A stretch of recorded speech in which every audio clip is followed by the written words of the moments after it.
Glenfarclas in there, Bowmore, and a bunch of other Kalila. We've got a really old Ardmore in the lineup too. So if you're an Ardmore guy, that might be your jam. Uh, Tomorrow we'll be adding a few more tastings. There's an in-store tasting with James Wills from Kilholman. We have what else have we got coming up? There's a virtual tasting with two new KWM casks that should be arriving in the next week or two, and from Ben Romick, Gordon MacPhail. And there's a Cadenhead tasting we're going to do with some cool stuff that we haven't even announced yet. But we're not going to tell you about it until next week because we have a sale starting Friday. It's one of our 4 store-wide annual sales. It's our door crasher sale this time. So that's coming up starting on Friday. Pricing will probably be live on the website after midnight on Thursday. But there'll be an email out tomorrow. So check that out. And also a quick shout out, I guess, to Kevin and Jeff, because Harmony and I have new shirts for tonight's tasting.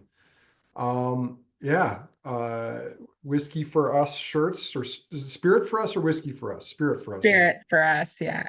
So Yeah. I'm layered up. It's cold in my old house, so Yeah. but Furnaces are struggling. Thanks for the shirts, guys, by the way. Funny that we've talked on these virtual tastings now since the start of COVID about how we're going to get shirts done, and then it never happens. So Jeff and Kevin beat us to the punch on that. So the smoking jacket is still a dream. It's a dream I've had since about 2.5, 3 years ago that hopefully will come to fruition at some point. But that's not why you're here. You're here for a awesome range of Japanese whiskeys from the Nikka distillery. But keep an eye out for a malt messenger tomorrow with some cool new products in it. And yeah, information on the sale. It starts on Friday. So Harmony, before we get going into this, Japanese whiskey, you know, Nikka is one of the 2 big brands. The historic brands, they don't really love each other. I think it's fair to say. But yeah, when we talk about Japanese whiskey in Alberta, probably for the last 12 plus years, Nikka has been the main game in town. Like we haven't seen much else. There's a lot of Japanese-ish stuff, as I yeah. like to call it. So kind of Nikka's sort of Nikka's the Japanese whiskey in town, I guess is what I'm saying. Yeah, well, they're actually bottling the product they make, which is now what it takes to be called Japanese whiskey in Hmm. Japan, and that's going to be our definition as well. Hmm. Yeah. Yeah. Um, I mean, to be fair, Suntory is as well, but they just haven't seen fit to share their whiskey with us uh, for a long time. I think we might start seeing some of it now that they're Yeah. getting caught up. Japanese whiskey, like Scotch whiskey today, kind of found itself in the early 80s with too much stock. The economy was in bad shape. It wasn't selling. The world hadn't really discovered it yet. And so they didn't make very much from the 80s, 90s, really into the early 2000s. And in the early 2000s, when people like me discovered Japanese whiskey, uh, there wasn't that much out there. But those were like the glory days of Yoichi 10, 15, 20 for pretty fair prices. Like I think the Yoichi 20 at one point was like 120 or $150 when I got started. Wow. And this was shortly after Yamazaki, which had been in the market. It was the only Japanese whiskey we had previously. The 12 and 18 was in the market in the 2000s when it got banned from Canada because Quebec determined it had too much ethyl butamate in it. And I always love telling this story because uh, ethyl butamate is a compound that comes from wood, and it's found in whiskey and cognac and rum. But for some reason, Health Canada allowed 4 times as much ethyl butamate in cognac as it does in whiskey. And they forced Yamazaki 18 and then eventually the 12 to leave the market. Although the timing on that probably was a bit suspicious because I think they were already starting to run low on those brands at that time and starting to ration them. Because again, these companies didn't have a lot of demand. They didn't think the world was going to fall in love with their whiskeys. And when they did, really in the late 2000s, early 2010s, there wasn't much out there. Chichibu burst on the scene, but then it got so popular that it too disappeared. And, Harmony, you've been selling whiskey now for like 12, 15 years, something in that Yeah. neighborhood. Yeah. And I mean, like, what kind of crazy prices would just Chichibu, like, Ah, like Ichiro's Mizunara ridiculous. cask go for? Like 500 bucks? 60, 70 bucks sometimes. But then Yeah. at the end, when it was like, Oh, the last time I saw it on the shelf, I think you could buy a 3-year-old for about 1,400 bucks. yeah. So Yeah. fortunately, we've kind of come full circle. We're going to end this tasting with a Chichibu cask that was bottled, I think for Canada, maybe for Alberta, um, which is really cool. And the price on it's very fair. But a lot of this got driven by speculation, by hype. And the funny thing is that for the last 4 or 5 years, like that core range of Nikka stuff, the Yoichi, the Miyagikyo has been very fairly priced. It's bottled at 45, which is like, or 48 in some cases. Um, and it's been kind of the stalwart Japanese whiskey on the scene. We're going to start seeing some others, but the pricing that Yamazaki and Hakushu, their bottlings are going for in British Columbia, where they're now available, and in the US are insane. And will be interesting to see if people in this market will actually pay the prices that they want for them. So Yeah. anyway, I just noticed that Jeff just joined. He didn't join in time to notice the shout out we gave him for the t-shirts, but he'll just have to go back and watch the video for that. Yeah. Let's not tell Yeah, him yeah, at all. don't tell Jeff. Mm. So we're gonna start with Taketsuru. The Taketsuru is a blended malt. I always think that this is an interesting one, and this is the new Taketsuru blend too.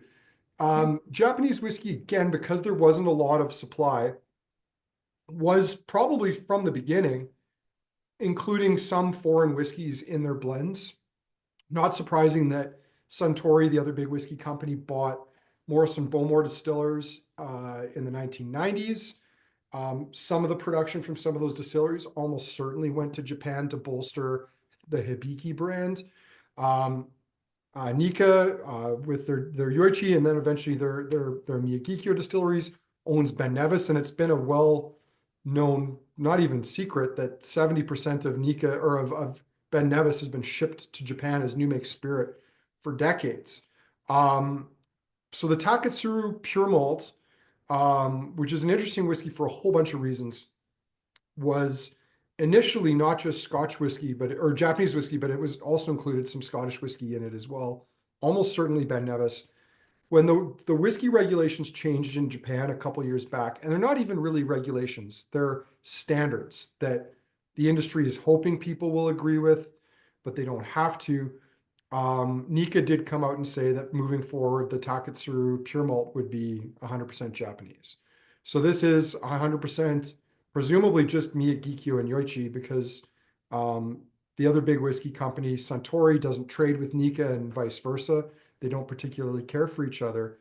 Um, but what I love about this brand as well is this idea of the pure malt. What we would call in Scotland, or with respect to Scotch whiskies, a blended malt is a marriage of two or more whiskeys. And that term pure malt was legal in Scotland until about 15 years ago, until Johnny Walker ran afoul of it with what they're now called their green label whiskey.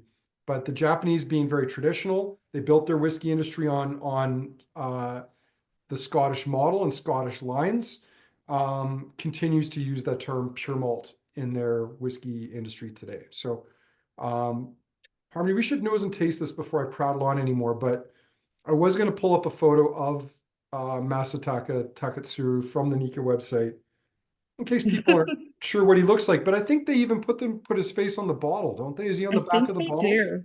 Yeah. I'm not sure if it's on all the bottles, but I think so. Yeah. So, well, here's the bottle on our website. But what do we think about this? Very fresh, soft. There's little hints of vanilla in there, some dried fruits, a Yeah. faint whiff of smoke.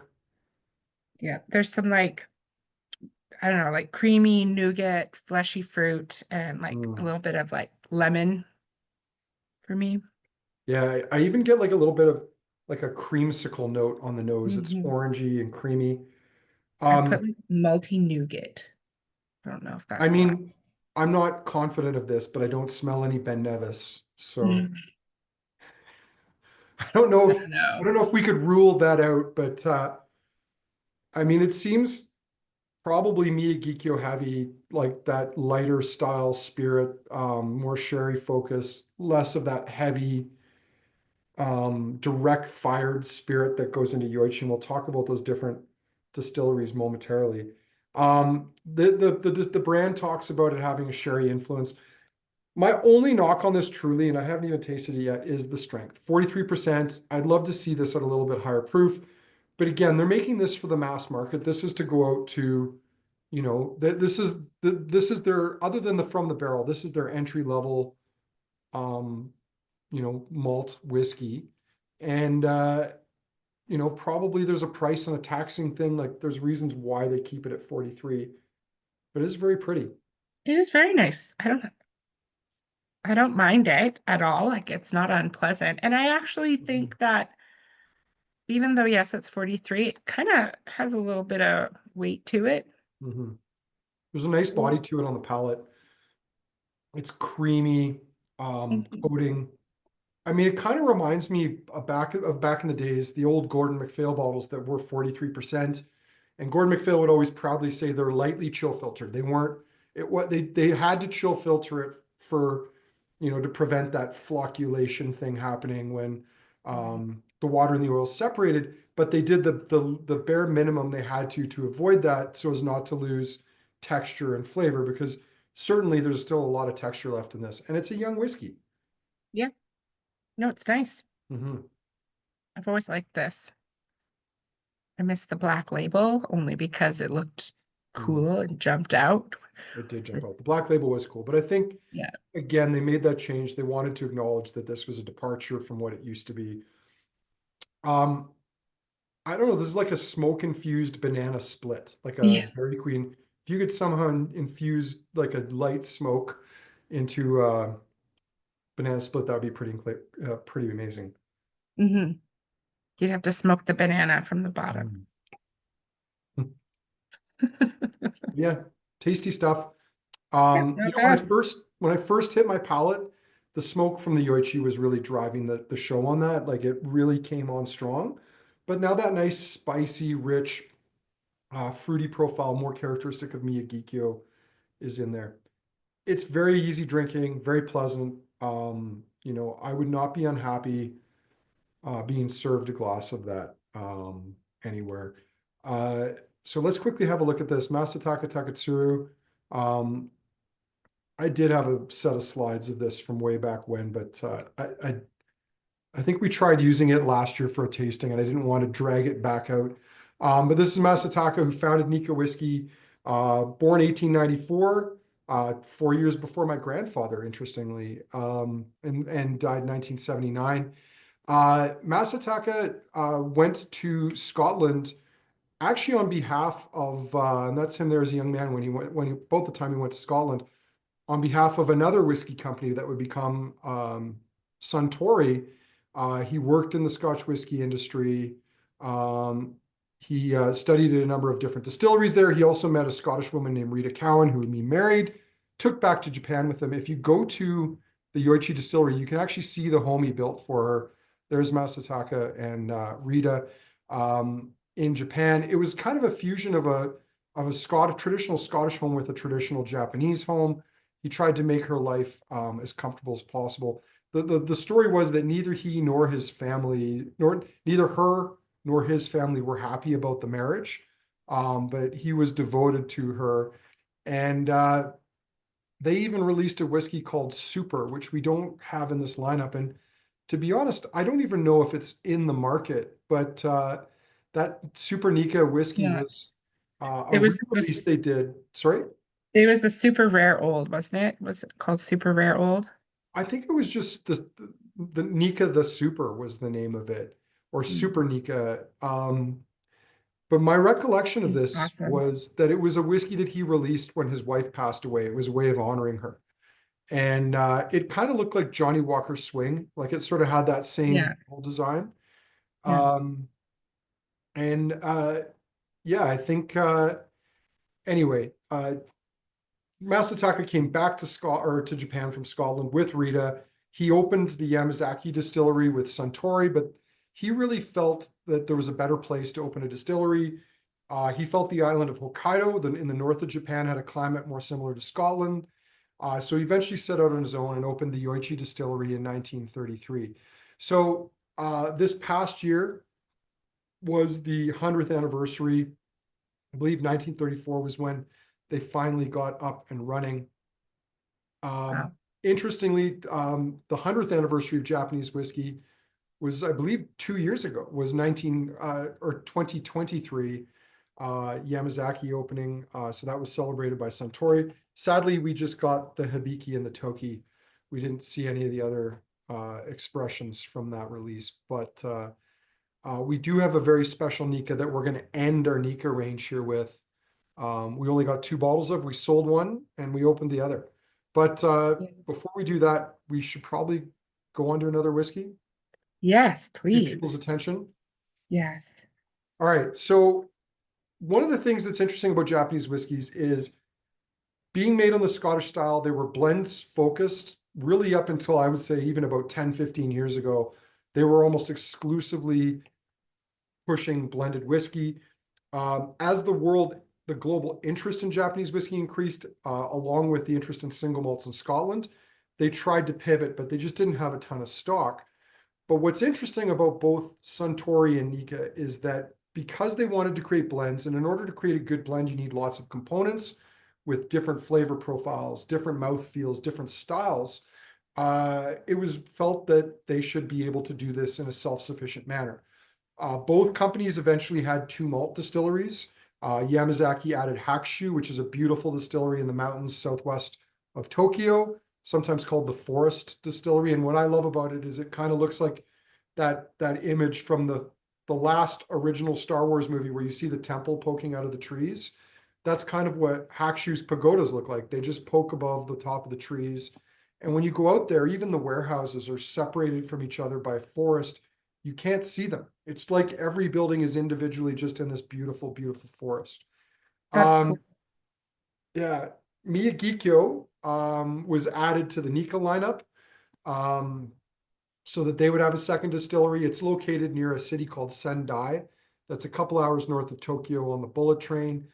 Miyagikyo is in the mountains, so thankfully it was not affected by the earthquake and tsunami, which affected that region because the airport, only about 30, 40 minutes away at Sendai, was submerged in about 20 feet of water during the Japanese earthquake. At Miyagikyo, Nikka built a grain still as well as pot stills. So they're able to make both traditional grain whiskey, but they also make grain whiskey from malted barley, which is quite interesting, much like Loch Lomond does.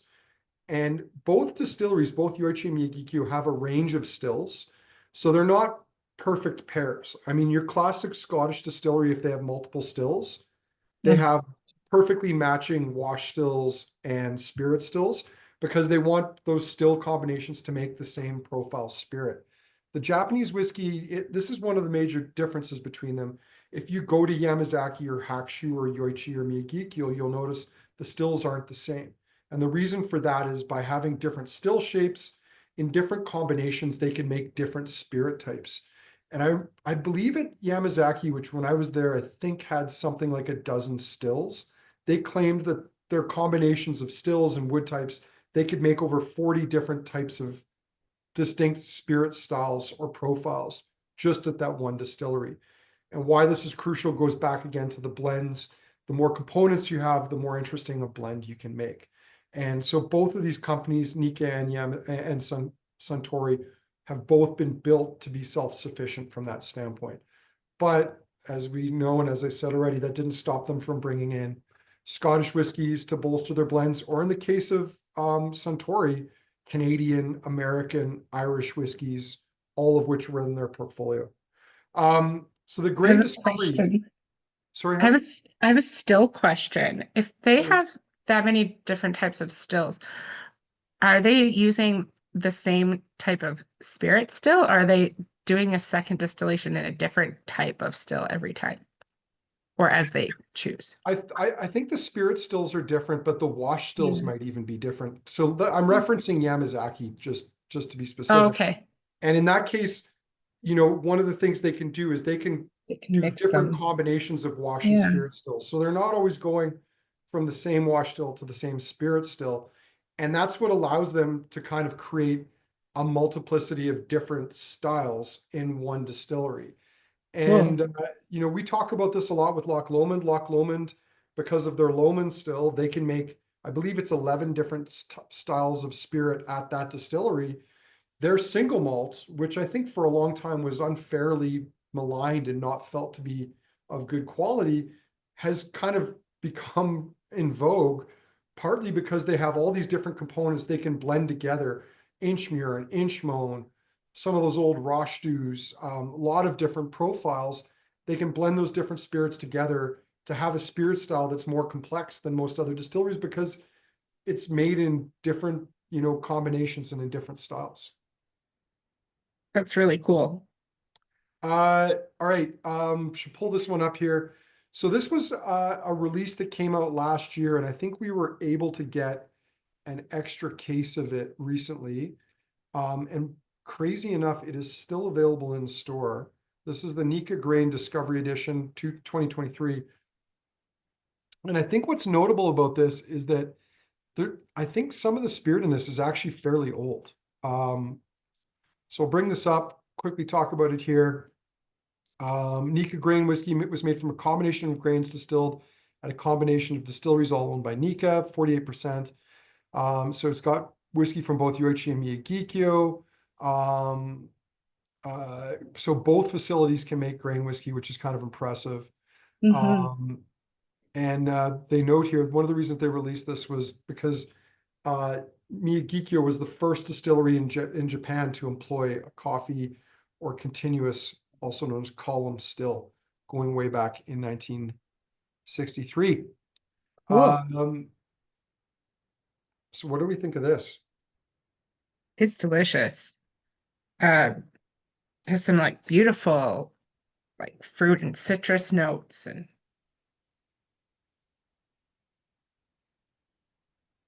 kind of chocolatey, nutty, Oh, spicy. it's like, yeah, it's chocolatey, it's Yeah. tropical. Still, I'm gonna stick with my earlier note, like that light Mhm. sarsaparilla note. It does have a little bit of that pink. I get like a bit of a pink peppercorn note as well.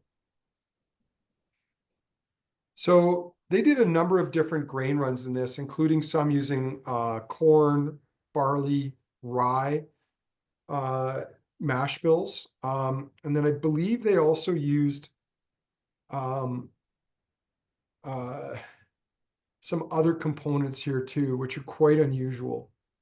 But they matured them separately and then blended them together at the end to create the final product. It's great. I don't know if it's just that inference, but I feel like you can taste the rye, like that spiciness. But Well, what's especially interesting it's about it's that fantastic. is we don't see that very often. Like I don't think I can recall. Um, oh yeah, the rye really comes through on the palate. That is really interesting. Hmm. Um, I don't recall Japanese whiskey using rye previously, and they very well could have. Um, but it's just again not something I'm incredibly familiar with. Um, they also, I believe, used like grain whiskeys created at a couple of distilleries that are more well known or more commonly used to create shochu. So this is something like very, very unique, very different. Hmm. Um, Lots of character. Rough idea about age. I honestly have no idea, but my understanding was some of the grain whiskey used in this was over 20 years of age. I don't know if it was a large component, but certainly, I mean, as far as grain whiskeys go, four different distinct distillates used to create this particular grain whiskey. So it seems, more so even, or not maybe more so, but as with their malts, they're also thinking about their grains. They want to have different profiles of grain whiskey. If you're in Scotland, you can rely on the fact that there's I think 5 or 6 grain distilleries that are open producing grain whiskey. So you can command grains from different distilleries to be included in your blend. But if you're in Japan and you want to make a proper Japanese whiskey, you can't. So you need to rely on the components you have. So I guess in this case, having sites where they can create grain distillate, even if it's not at one of their traditional whiskey distilleries, is kind of cool. It sounds like that is one of the unique components. But that Rhino, now Hmm. that really it's really coming through on the nose now too. It's just juicy and spicy. Yeah, it's great. I wonder if they explore with their rise making different styles and bodies of vodka and gins as well, because you could probably really mix it up. Well, I mean, as we know, Nikka has a vodka. I don't think we often have it in stock because, spoiler alert, we're not exactly a vodka merchant. Proud. Yeah, I think we carry 5 types of vodka, and Yeah. maybe Sometimes in six, if we're really generous, we might throw in the flavor. Um, but and how many do generally you think, like how many bottles would you say of vodka we sell in a week? Like three, two. 2 to 3? Yeah. So Yeah. we would stock the Nikka vodka. I'm sure it's lovely. We have the gin. We have the gin. Um, but the problem for us is just like we don't sell a lot of vodka, and people want Tito's. Well, maybe they did want Tito's. They might not anymore. They want Grey Goose. They But want I Smirnoff. wonder if in Japan they make these different grain-based spirits just for their cocktail industry because it's huge and I'm sure Mhm, it'll play into mouthfeel at the end of the cocktail. But mhm. overall, that's my favorite so far. Yeah, no, it's got a nice profile. It's nice and complex. Um, Great. so let's go on to the Miyagikyo distillery. Um, and we'll go on to the Miyagikyo NAS. We saw Yoichi 10 in the last year or so. Maybe we'll see a Miyagikyo age statement bottling in the not too distant future. It's can't be outside the realm of possibilities. And we That did would have be a Miko. lovely. Like Harmony and I had a nice chat with the Miko in Mm-hmm. Victoria, the Victoria Whiskey Festival. Yeah. So here we Okay. go. The Nikka Miyagikyo NAS, 45%. Um, this was quite hard to come by for a long time. Uh, my understanding is this is kind of an attempt to create a more Speyside style of whiskey. That was the intention with Miyagikyo. The distillery was founded in 1969.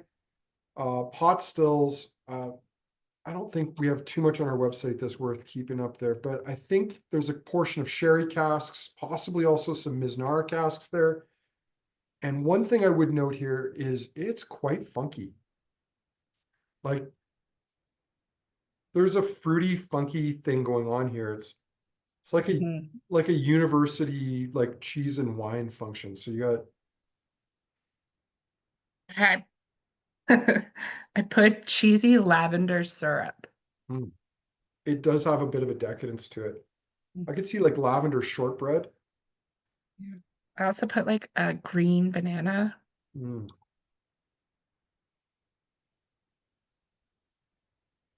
Oh man. Lovely spice tones, very fruity, a nice richness on the palate, a little bit of chocolate. You can really see the sherry influence in there. So it's got a nice, like, Oh, oh, that's lovely. almost kind of like an older school sherry vibe to it. It's a really, really soft profile. Mm-hmm. Hmm. Mm. Oh I man. just Yeah. it's a sentence. I don't think of this whiskey often because when I'm thinking Japanese whiskey, I think I immediately go to, depending on what customers want, the from the barrel because it's just such a good dollar for value blend. Or I go to the Yoichi because I love the distillate. I Oh, love how it's like smoky and it's got kind of an old school feel, sort of like Springbank in terms of the body, direct fired stills, you know. But man, this for just a basic single malt, I think this is gorgeous. this is my go-to when I want to introduce somebody to Japanese whiskey. Yeah. And I always am like, I'm sorry if it's too much, just let it sit in the glass, add a drop of water. But I Mhm. think it's absolutely delicious. Sid saying it's surprisingly crushable. Um, yeah, so I think Masataka fortunately lived long enough to see Miyagikyo brought to life, where they installed not just the pot stills, but also a column still. It's a beautiful distillery if you ever get a chance to go. Again, probably one of the easier distilleries to visit in terms of its location. It's located just north of Tokyo. I think it's an hour or two on the train to get there. Um, Beautiful red brick buildings, kind of in this little sort of valley where these two rivers meet at the distillery. Uh, I'm actually going to just put this up because it kind of does the trick again from the Nikka website, this little gallery of images. We'll let it play for a minute. Um, you can see it nestled in there in the mountains and the trees. Masataka chose this site because he was really, he felt the water was perfect. He thought that this might be the best place in Scotland to build a distillery purely just based on the water supply that he had. And he had a reliable supply from two different rivers. Now, when I was there, I had the opportunity, I guess this would be the first time I went to walk down to the river. I don't think they took me there the second time. And the river is protected. The distillery owns it. It's fenced off so that access is limited to keep the water supply pure and clean. But it's fenced off for a second reason. And that reason is the river is home to a poisonous snake. Now, the reason I know this is because when we went there and they're unlocking the chain link fence, there's a sign on there that basically said, translated to beware of snake. Now, being an Albertan cold climate person, I'm traveling Japan in shorts. I think I put on a dress shirt, as was my mojo, but I was wearing flip flops, partly because I was not expecting to be walking across a riverbed with poisonous snakes. And I remember Okay. asking the guide, and actually, I think it might have been Amiko who was showing us that. And I said, Amiko, I see there's a sign, there's poisonous snakes here. And she said, she thinks about it for a second. She said, ah, yes, snakes. And I said, do they ever bite people? And she thinks about it for a minute. She says, oh, yes, many times.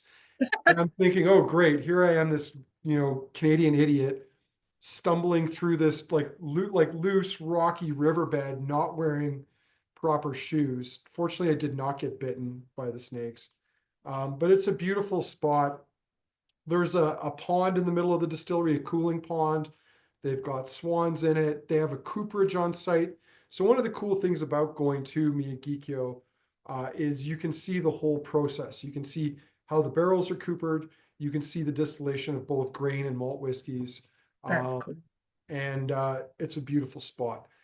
It's a bit of a trick to get there, but it's probably one of the easiest to get to and very, very close. Vincent saying he drank awamori with a snake in it. So cool. Um, did it have an extra bite? Vincent, is what I want to know. Bad joke. It's pretty bad. It's pretty bad. Yeah. Well, I'm a dad, so we'll just let that one slide. So Good. next You up is look at Walter next time you want to say something like that. I'm just kidding. he also drank a Chinese spirit with a snake heart in it. I'm sure there's another bad dad joke I can make with that, but I'm going to try to keep this on focus here. So, Yoichi. Yoichi was Masataka's original distillery, um, established in 1923 in snowy Hokkaido. I'm going to pull that one up here too. One of the cool things about Yoichi is that it's one of the few distilleries in the world that still direct fires its stills. What that means is they actually shovel coal into the still to fire it. So there you can see it's snow capped. Hokkaido is also famous for its skiing. Um, Here, we'll take that down for now. When I was there the first time, they actually, I've only been to Yoichi once. I've been to Miyagikyo twice. When I was there, they let us shovel coal into the still. I apparently shoveled too much. So if there's a bad batch of Yoichi that the spirit's slightly off, it's probably my fault.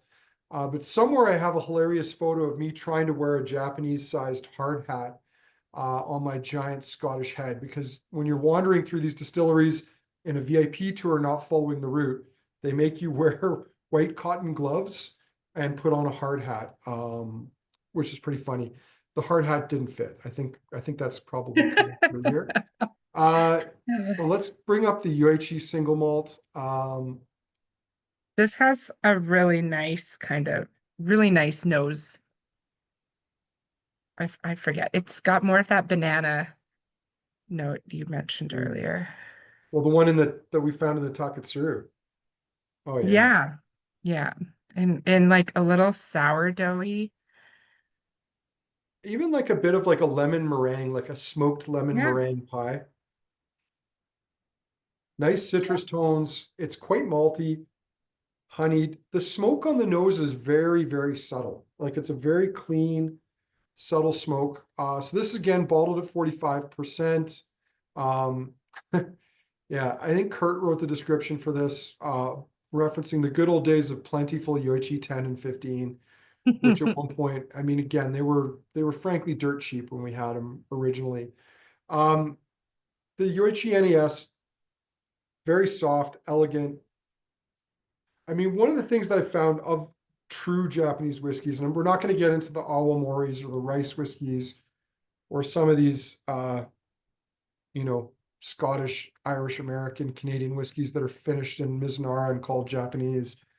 But the traditional Japanese whiskeys, and I think it's true of everything we've had so far, is that they are all tend to have this elegance to them. They're all clean profiles in the sense that there's no rough edges to the spirit, not clean in the sense that there's not character or profile there. Harmony, have you tasted it? Are you a step ahead of me? Yes, I did. Um, and it kind of has this, I don't know, this like honey oatmeal with raisins kind of going on. There's a little pepperiness, cinnamon, Mhm. and like matchsticks in the rain. I don't know. This Yeah. is this is what I'm getting here. I mean, like the Miyagikyo, it's got a really nice, lush body to it. Lots Hmm. of texture in there. Um, It's smokier on the palate than the nose. yeah, And but like again, ashy. the Taketsuru is like that too. Hmm. Um, it's not got the spice that the Miyagikyo had. The body also seems a little thinner. It's not quite And as thick and weighty as yeah. Spirit. Um, and I think I get a touch of salt here. I know it's in the town of Yoichi, which is a coastal fishing village. Um, but I don't find it as salty as like a lot of Isla whiskeys. And I don't know if it's just me or if it's just my taste today. Um, I definitely pick up some solidity. Hmm. Um, yeah. It's just I just don't think that like nestled Hmm. into the mountains the way that they are, that it would be Yeah, salty. that's But fair. it's I think definitely you're right. I there. think I get like a little, now the more I get into it, I do get a bit of It's it's ashy and kind of this like salted caramel note from it. mhm, yeah. Kiba says It's green quite apples. dry. It like leaves my tongue dry. Mhm. Well, I think it's Yeah. fair to say that this is predominantly American oak. Like this is Yeah. much more American oak forward. The Miyagikyo, which is typical of their style, much more sherry forward. Although far from being a sherry bomb, it's not dominated by the sherry. No. It's So really Yoichi, I don't nice. think they have quite the same lovely video on their site as they do for Miyagikyo, but I'll quickly show you a couple of slides here. If you're ever going to Hokkaido, the main city there is Sapporo. I believe it's a 2 to 3 hour train ride outside of Sapporo. You can stop. There's a really nice little one of the most famous places in Japan to get seafood is actually nearby there. The name will Mm, come to me in a minute. But you can see here, it's Hokkaido, it's the north of Japan. I believe this is well north of Calgary in terms of latitude. Um, but it's a coastal environment, so it's temperate. They can get big snows, but it doesn't get too cold in the winter. You have that sea air. You can see the different still shapes that they have in there. Not only the different still shapes and sizes, they've also got, this is a Shinto kind of blessing that they hang on them. And then you can see that they're still traditionally coal firing the stills. They're doing that to this day. They've never really stopped. Their Um, pot stills look like they're wearing Harry Potter hats, like the chosen hats, like they the do. house in They're also, I mean, the one thing I remember about them, and maybe it's changed since I was there, is much as distilleries in Scotland, which traditionally never got visitors, their stills weren't real. I don't remember them being polished. Yeah, Jeff's saying the stills look dirty.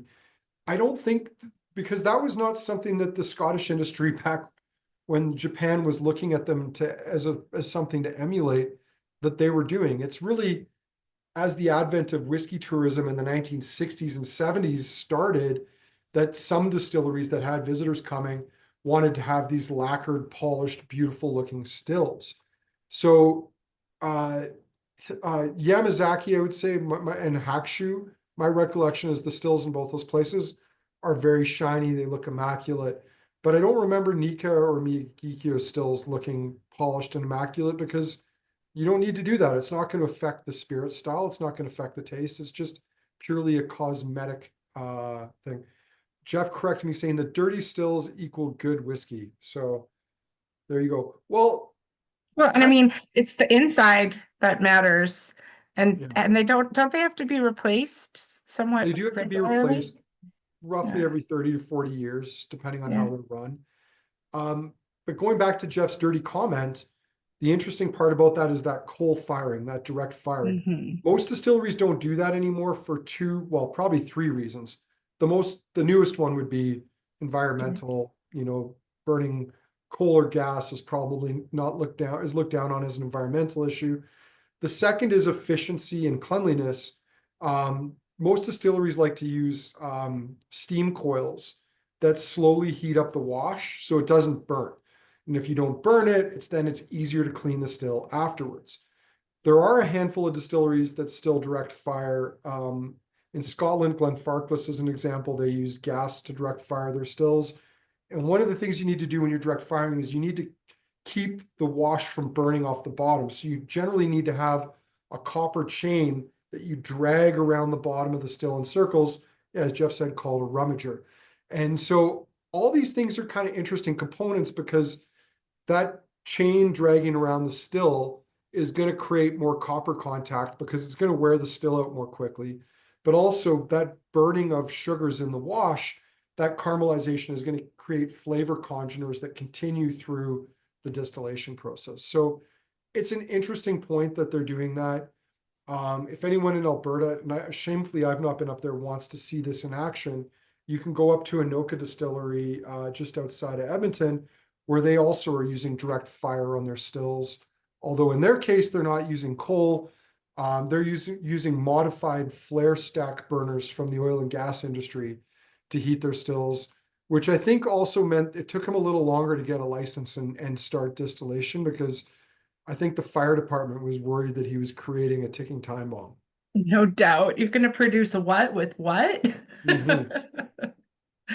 Yeah, But no doubt. Those nice. were all very good. Hmm. Like, yeah.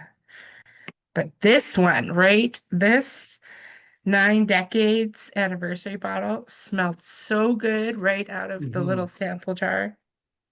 Well, Harmony, will I get that one up? Because it's not on our site. I'm gonna have to go do some digging No. to go get it. Oh, you Obviously, missed nine out. decades is a reference to uh, the 9 decades operating at the Nikka distillery, um, and a special release.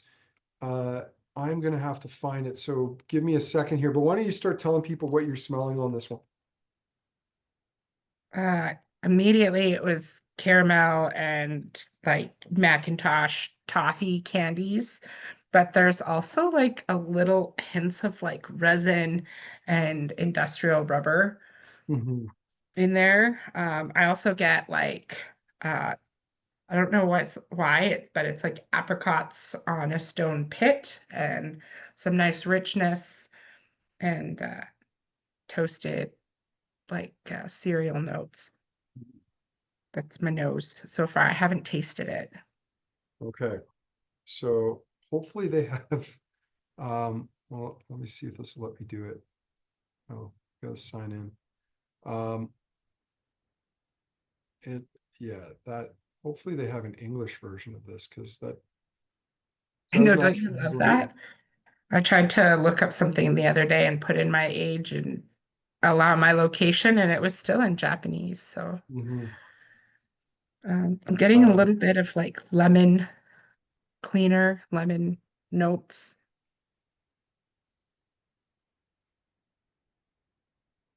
Feel free to put your notes in the chats too. You know, Uh, it's very cognac, like brandy, like it reminds me of like old Armagnac, old cognac. Um, let's see, old Armagnac.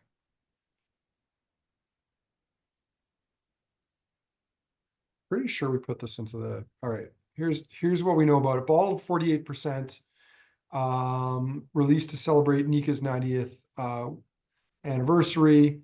The master blender selected the oldest stocks from single malt from Yoichi and Miyagikyo distilleries, as well as Ben Nevis. So there we know there's Ben Nevis in here, as well as grain whiskey from Moji and Satsuma Tsukasa, and aged grain whiskey from Nishinomiya distilleries.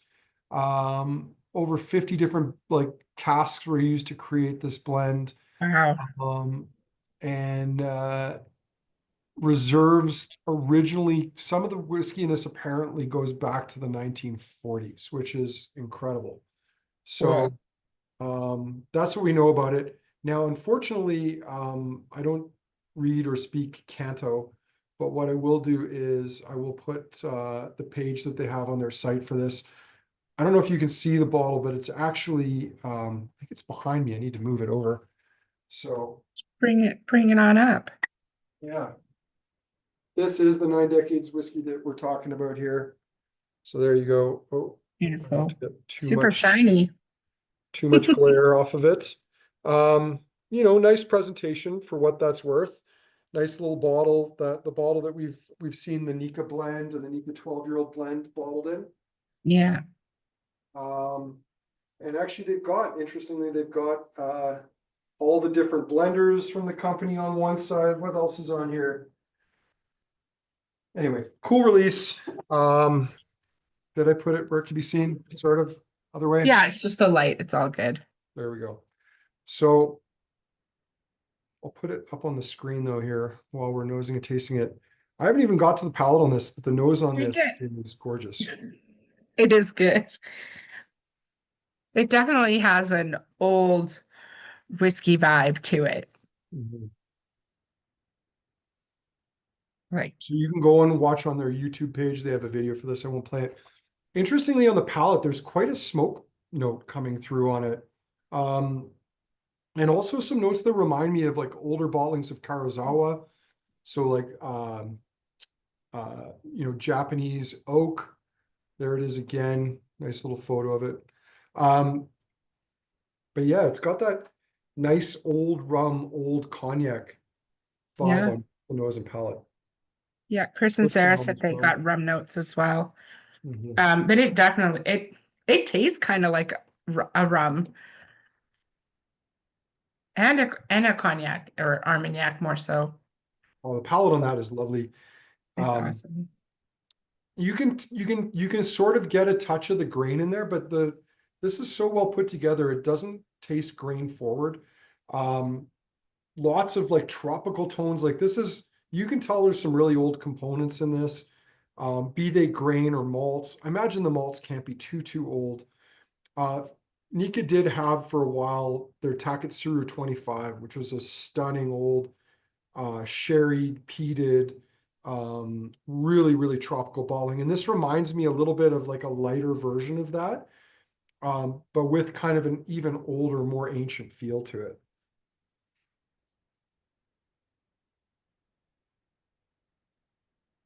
Hmm. I would imagine there might even be some like some Miznara casks in the mix in that too, which is that famous Japanese oak. Um, Now while you're enjoying that, I need to find some slides from the importer, because the last two whiskeys that we're on to are Hmm. not currently in market. Let me see if I can find it. The single cask, here we go. Yeah, just so Well, that we can put this up on the screen. we're doing the blend first, right? Yeah, the malt and grain is where we're going to start. Yeah. So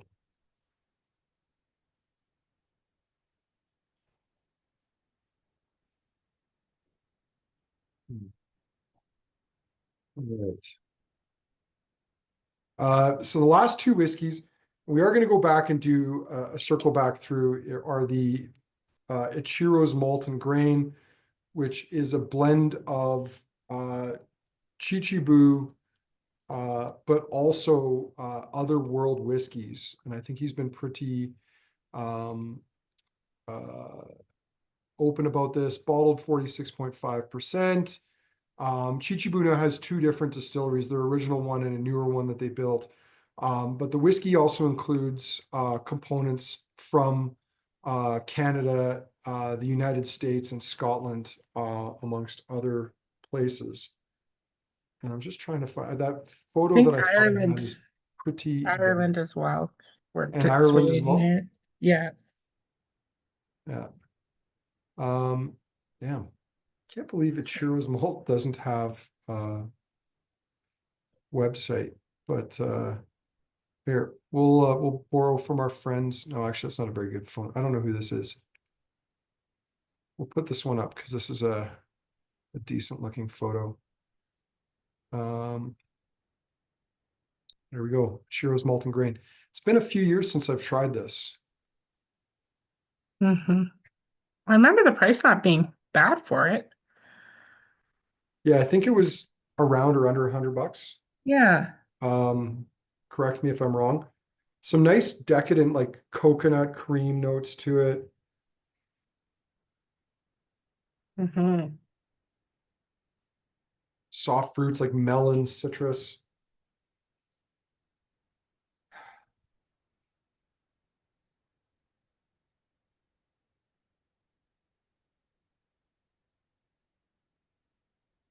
On the palate, you can get both those malt and grain components coming through. It's honeyed, creamy. Again, really soft fruits, lots of melon, lots of orange, lime, lemon. Nice decadence. A little bit like cream cheese icing sugar in there too. Yeah, it's very creamy. So I'm going to borrow some images here from another site. Just show you some shots of the Chichibu distillery here. I do have photos from way back when. Uh, One of the things that's funny, so Chichibu started in 2004. This is the original distillery site, his original office. Ichiro Kudo founded it. His uncle owned another distillery that was closed down, whose name escapes me at this moment, Hanyu distillery. But you can see it's a very small distillery. He grew it as big as he possibly could. This is, I believe, the floor maltings on the one side, the distillery. He's got a pagoda roof because you have to have a pagoda roof if you're going to make a traditional Scottish distillery.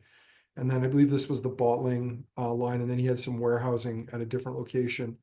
One of the old hand use stills out in front, little mill. Chichibu is a Yeah. tiny operation.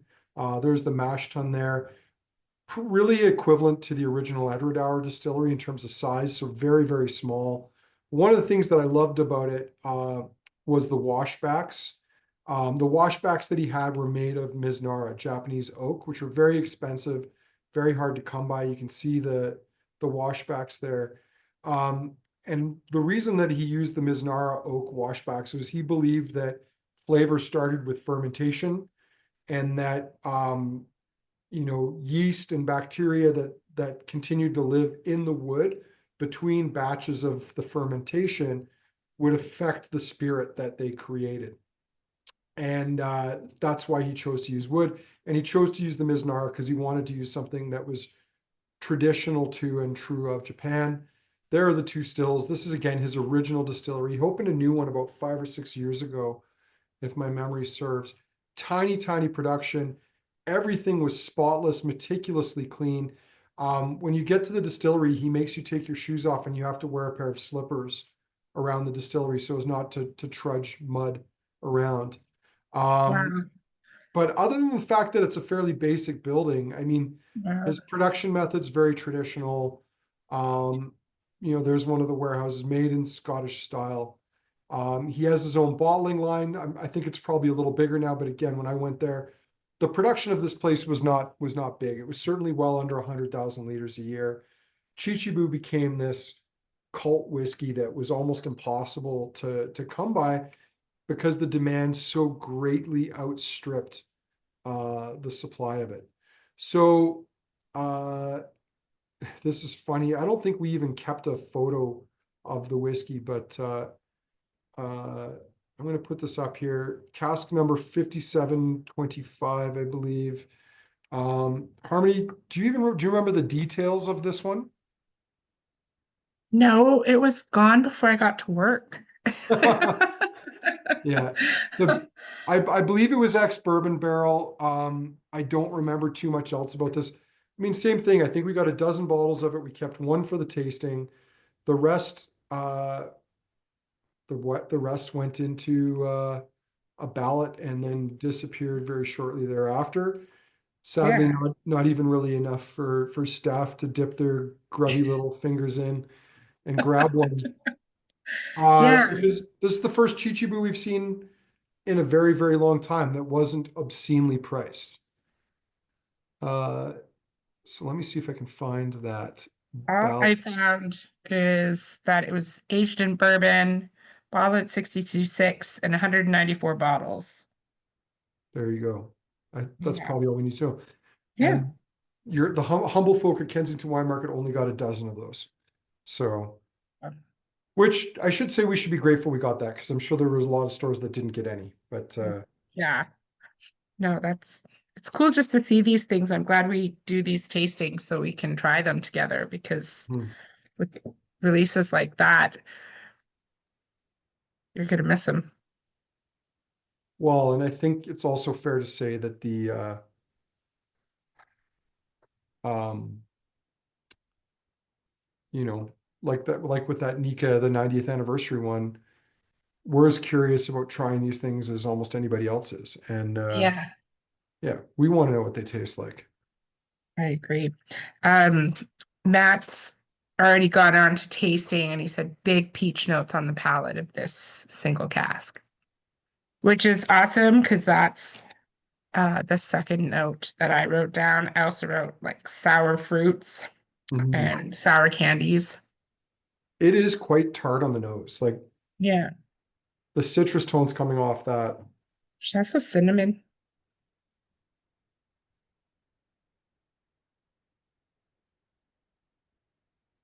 some vanilla.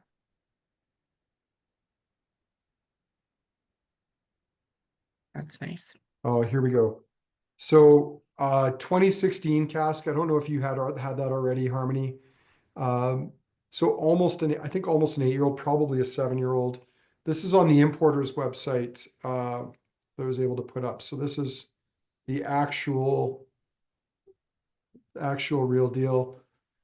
Available in BC and Alberta, so quite limited. Mhm. They use traditional Dunnish style warehousing, bottle at full cask strength. I don't think we need to see that.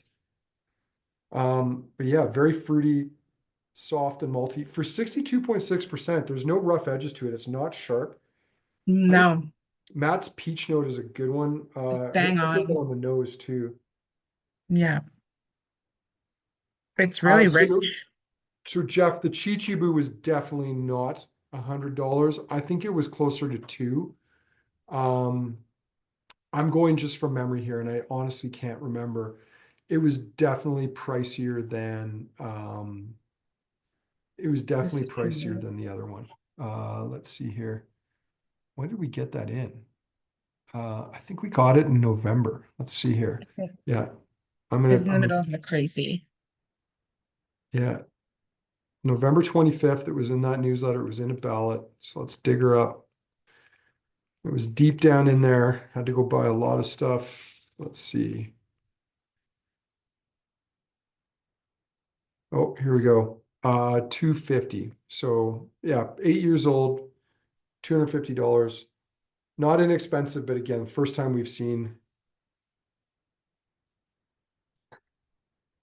a new Chichibu in Alberta for a while. Man, the ginger beer notes on that are crazy. It reminds me of like Fentimans. That's so funny. I wrote crisp beer with slash ginger, and then I question marked myself because I was like, that can't No, be. that is That's big, so funny. big time ginger beer notes coming off of that. Very malty, quite spicy. Hmm. I am getting a bit more heat on this than I was on the nose. Yeah. Like the nose is so like sweet peaches. You don't expect it to be cast strength.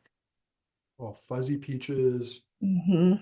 some nice cream tones in there, more melon, more orange. Very, very citrusy, very juicy, nice It's spices. But yeah, the ginger, cinnamon, hot, this is decadent spice. reminds me a lot of some of the Chichibus that we've had over the years through independent Hmm. bottlings. Hmm. Just that juiciness, that Hmm. wow. Yeah, man. Now, I think the interesting thought here is this is like unrestrained, untamed. It's still elegant. Like Hmm. it's still beautiful. There's no rough edges to it, but at 62.6%, this thing is a little bit punchy, but tons of flavor. It's juicy. It's really warming going down. Man, that is an interesting whiskey. Hmm. Oh, that's so good. I Does it make added a you few wish drops of along? water and it kicks the spice up just Hmm. like through the roof of your mouth. I I wish I had one of these, but I'm I glad we all know. got to try it. I'll rummage through some boxes, do some returns, see if there's any left here. See if anyone's abandoned one at the shop. Yep. No, I Yeah. can't do that. Ah, There's darn it. beautiful wood notes in there, like very toasty, creamy, tons of coconut, like the Ichiro's malt and grain. Um, but just really expressive, really big. It is not the most beautiful of the whiskeys in tonight's lineup, but it is very, very memorable. Like Hmm. it's got a lot of character to it. It's quite fun, I would say. It's a really fun whiskey. Um, I got to try a bunch of Chichibus at Whiskey Live Paris in October, September, October, whenever that was. Um, they're all very expressive, have lots of character. They're made in an old school, very traditional old school way, very small batches. Um, and yeah, there's a reason why they're hard to come by because the Hmm. distillery's reputation is such that they just can't possibly meet demand. They've got that new distillery up and running. If you're ever in Japan and you have a chance to go, you probably have to request a tour ahead of time. Um, Couple hours from downtown Tokyo, well worth the trek.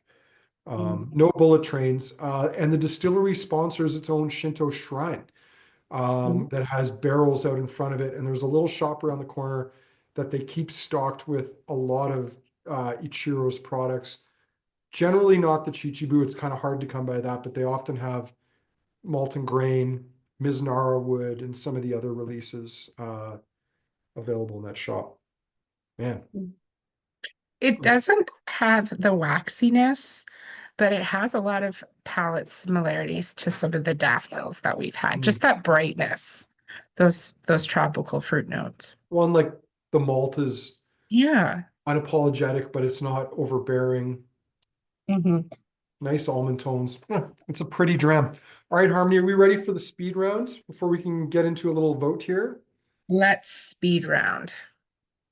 All right, we're Yes. going all the way back to the long, long ago in the Taketsuru Pure Malt, which has held up quite well. It really has. It It, smells like a bowl of like a grandmother's bowl of hard candies. Yeah. Like there's like lychee and maybe some mints in there and green apple. There's a bunch of things going on. I don't know if my grannies do palate's that anymore. smoky. It's like smoked desserts. Hmm. There's a nice funk, like a light, gentle funk, creamy, honeyed, bit of fruit, as you said, that nice clean smoke. It's a well-rounded, easy drinking, Not crowd bad. pleasing kind of dram. All right. The Grain Discovery Edition.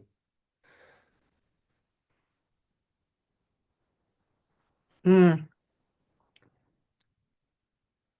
It's a little plain next to the Taketsuru Pure Malt, but very pleasant, easygoing.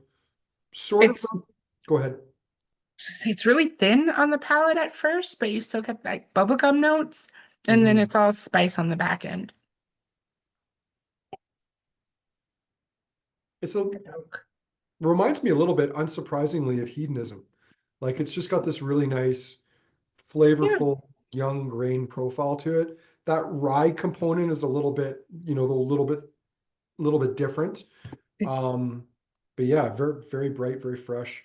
Yeah, He the was rye's saying all in the finish on this one it's for their me. favorite, and good news, it is still available, but probably not for long.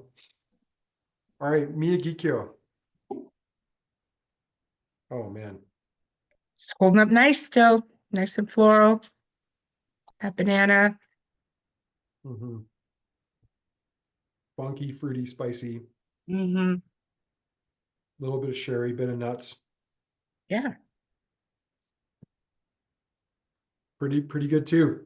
I mean, you can kind of see just going back to Taketsuru for a minute. I mean, Miyagikyo has got a bit more character than the Taketsuru, but you can see why that style of blended malt is popular because again, you're marrying different components together. The sum is greater than any of the individual parts. And I would love to see like older versions of Taketsuru. We used to see the 17, way, I think we had For the 21 for a while. while, way long ago, and I've still got a tiny bit of it left. We had 25 as well. Yeah. Um, but yeah, there's a reason why that style, you know, I don't want to say we shit on blends, but to a certain extent, people have for decades. And for with respect to some of the big Scottish brands, not without warrant, but the Japanese idea of blending and the way they've approached it, I think in that more traditional Scottish way, sort of kept that style alive. And I think, yeah, I'd love to see more older Taketsuru expressions come back down the pipeline. That would be awesome. Smoked Gouda on the Yoichi. Oh, cool. Creamy, smoky, malty, cheesy, little bit of fruit, apple and pear. Mm. But again, very drinkable. Um, Oh, it's got some like jalapeno cayenne heat oh. on it.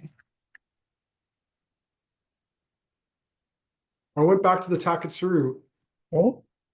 I, despite the ABV, I think I like the Taketsuru better than the Miyagikyo or the Yoichi. I Will think it because sway the the, polls? the sum is greater than the individual parts. Um, Happens that way sometimes. all right, Nikka. Oh man, still so rummy and cognac-y. There's like barely any left in here. Mhm. Yeah, that's beautiful.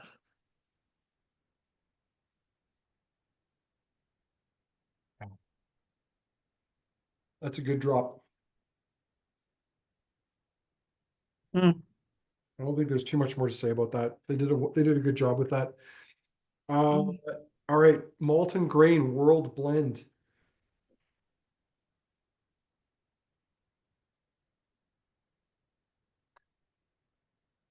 That's beautiful. 46 and a half. Yeah. Might be better than the Taketsuru. Hmm. Not trying to sway things, but I just can't help myself. Like the No, mouthfeel on that I'm- is great. All the components, lovely, fruity, expressive. Yeah.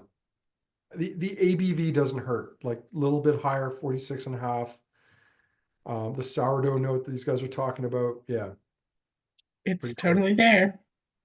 All right, malt and Kind or of buttery, yeah. Ichiro's Malt 2016 Alberta and British Columbia cask, 62.6%.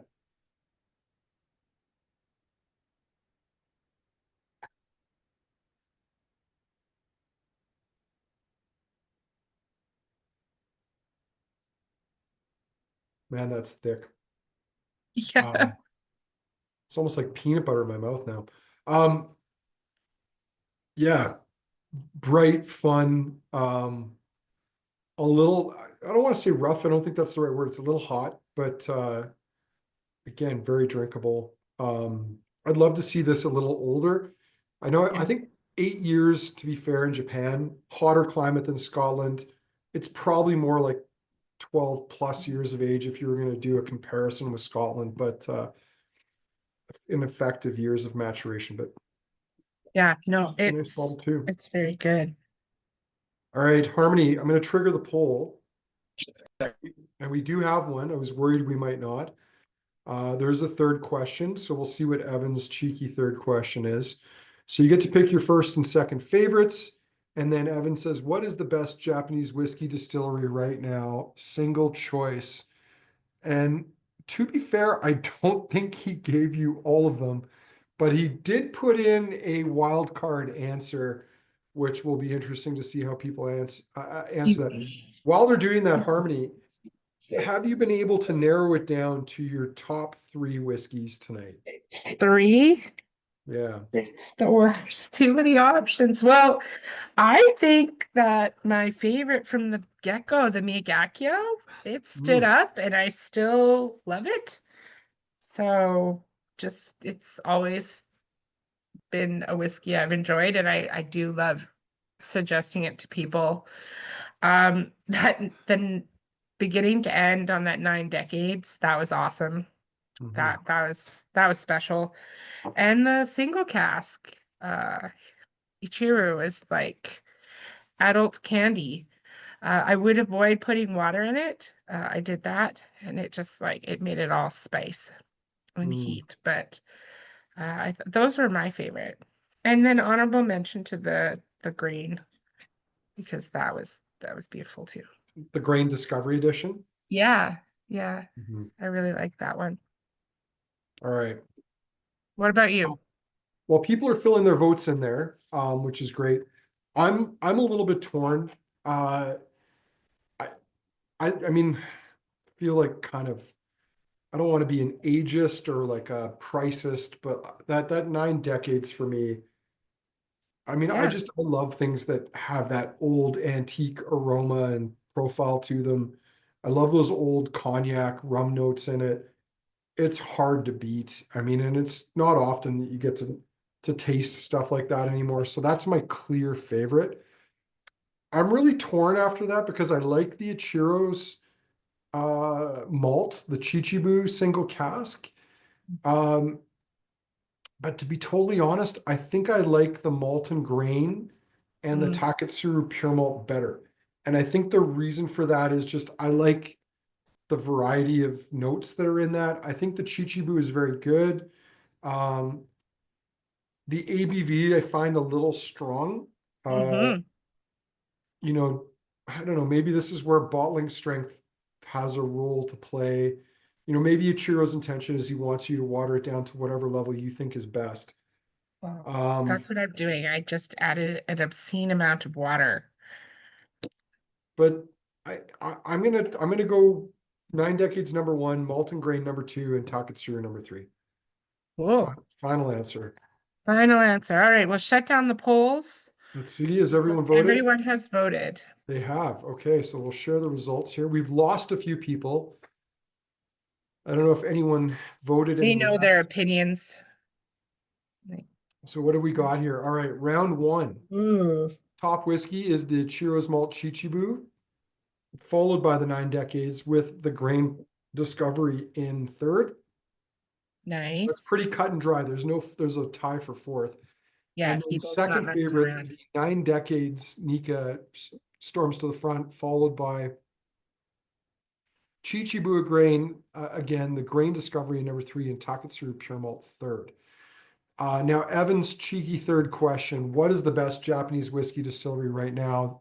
The options were Yamazaki, Hakushu, Yoichi, Miyagikyo, Chichibu, or Ben Nevis. And I think the funny thing there is Evan's alternate alternate wording that he put in there. I think Chichibu is definitely kind of the cult favorite. It's hard to deny. It is. But I love the Ben Nevis inclusion in there because there's Ben Nevis in the Nikka 90th anniversary blend. Yeah. And it's in there because legally it still can be, and because traditionally they have been incorporating that in a lot of their whiskeys for a very long time. So why not put it in there? Yamazaki has good little dig there. I think I would know if they actually sent affordable whiskeys to Canada. To be fair, I think their whiskeys are unaffordable in most markets around the world because I think they thought they could do that. The unfortunate reality is if you want to see what's happening, just go look at the BC Liquor Board website. You can see all the Yamazaki and Hakushu they have, and they're all, I think, Sitting there mostly available. $1,500 to $2,000 or more a bottle. And I Yeah. don't think they're selling. Some of them are much more than that. But Yeah. everything comes full circle. So too shall the pricing for Yamazaki and Hakushu. They have to. And Mm. I suppose we should say bless Nikka for keeping their prices fair for the small folk like us, so that we can enjoy them and put them in tastings and have fun with them. Uh, Before we wrap, Harmony, any other things we should let people know about? I have no idea what we should tell them. Probably many things. We mentioned the sale. I'm going to mention the Lassies Only Festival coming up in Ooh, March. ladies, Um, yes. yeah, I won't. Proceeds to a local women's shelter. Yeah. Have we Um, decided? Is it Jeff, no, you cannot go. Sorry. no, sorry. It's just for the ladies. Men that will come will be put to work and will not be allowed to drink. But yeah, that's coming up March 7th. So bring your friends. Yeah, I think that's a good one to remind us of. Okay, well, I think other than that, I think we're done. Harmony, thanks for joining me. Thanks for co-piloting on this. Thank you everyone for taking part. Kevin, Jeff, thank you for the t-shirts. And hope the rest of you have a great rest of your week. And hopefully it's not too warm or not too cold out there. So stay warm, have a dram, and we'll talk to you another time. Bye, Andrew. Thank you. Bye. See ya. Bye.